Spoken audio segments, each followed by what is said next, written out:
the ballots have been verified, their signatures agree with their voter registration card on the computer, what happens next? They first come in, they're just put in boxes is the order they receive. Yeah, because they barcode, they scan them so that their voter registration card comes up in the same order in which they're stacked in the box. Right, and then so after they're verified for signature, they go back to the sorting room and they're sorted by precinct. And are you able to watch the sorting room? Just from the outside of the room through. How far away are you from that? Oh, 50, 60 feet.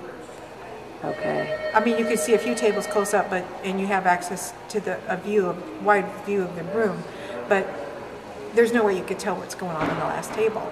Okay, so they're sorting them into precincts? Yeah. Okay. And then they are stored downstairs in the green room by precinct. And on each precinct has its own cart with boxes that contain all the ballots from that precinct.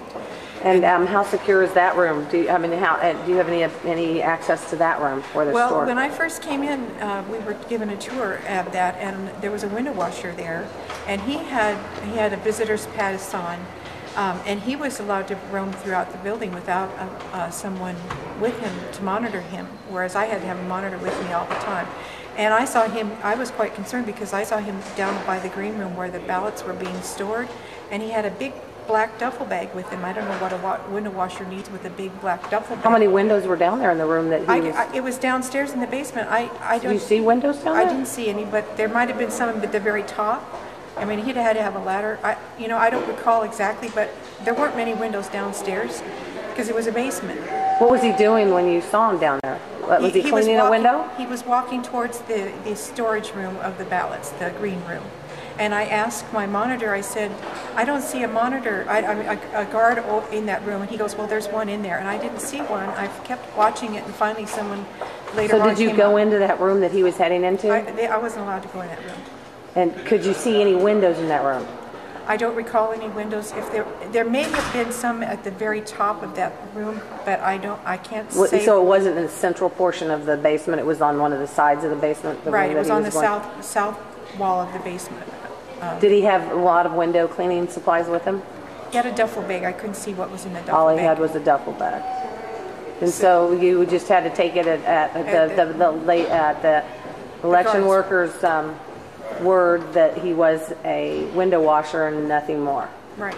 That's the only indication that you were given that he wasn't. Right. And my question is, why are they scheduling a window washer in the basement at election time when they're supposed to have a secure site? I don't understand that. So that was weird. Okay, so they take him down, they sort him, and to the counties, and then what happens? They just sit there and wait until election night. Right. Okay, so well, not truly, because then after a while, when they've got enough precinct boxes together, they did store them there until the election board started opening. Then, as soon as the election board started opening, and they had a precinct box from each precinct, all of the ballots taken out and sorted and enhanced and whatever they're going to do, and they have one complete box for each precinct. They put that on a cart and they take it upstairs to the ballot counting machines. That's also a secured area.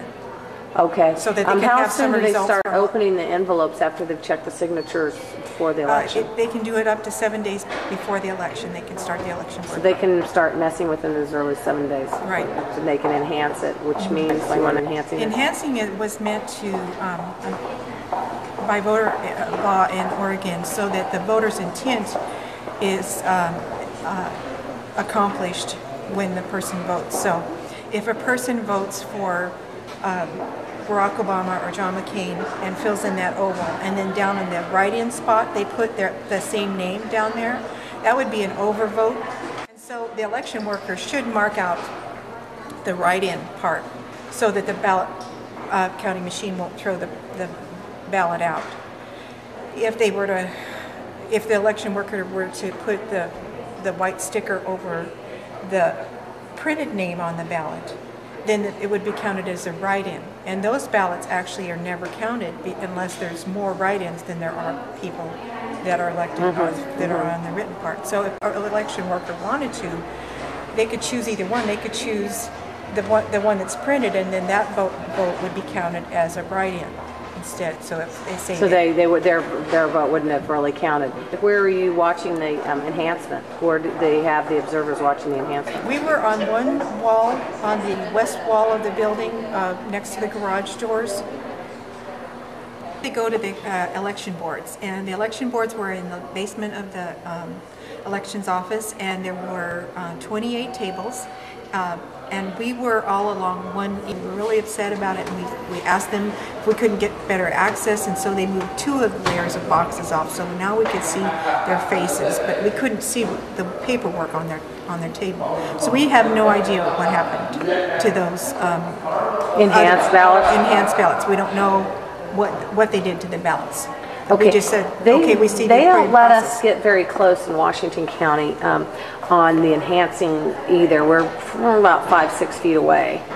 Oh, that'd be nice. Or something like that, and we are sitting. There's no glass window between us, but they 50 do feet let us away. actually sit at the tables after the election, doing enhancing for votes that got kicked out of the machine after they've counted them. Do you have any? Yeah, the resolution boards, we had to peek through a window on the door, and we could see the back of the workers. Oh my goodness! A little window. How big was the window? Can you show us with your hands? It was probably 2 feet by 6 inches. Wow. Wow. 2 feet by 6 inches. Yeah. And this is after the election, so there's nothing really. There's nothing really to be. It's already a done deal. We were never allowed to sit at any tables, ever. For the hand count, after we had to stand. In fact, we even just asked if we could get some chairs so that we could, in the building, and that's basically what they did. They put well, you were there and you saw that they put chairs behind, about 6 feet behind where we could observe, so that if you sat down in the chairs, you couldn't see anything at all.